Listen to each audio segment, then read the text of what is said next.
lại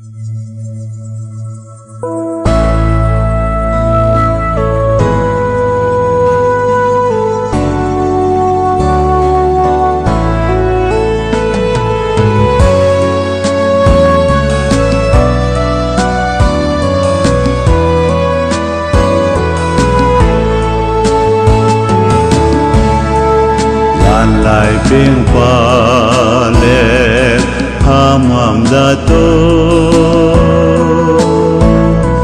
ia selum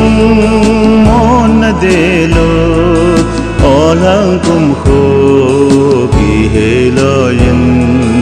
kasenum hel ban ding wang kholaya palai lente silung mona him kane pot gol hin ven kahin khohi hisole kanan kamange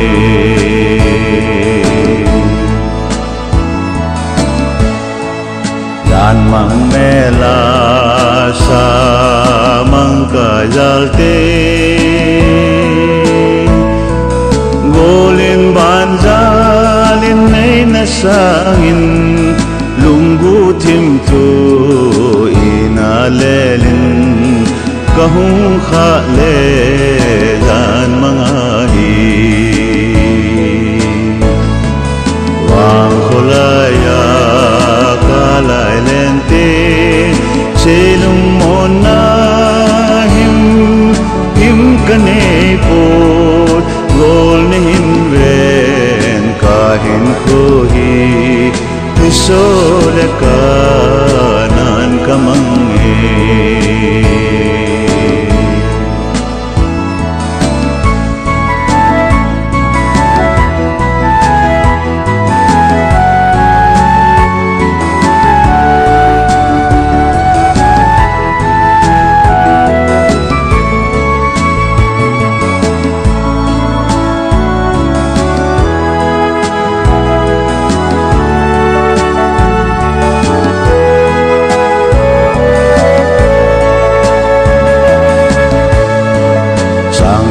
chung sa he bon pata ke ibati din kahi mo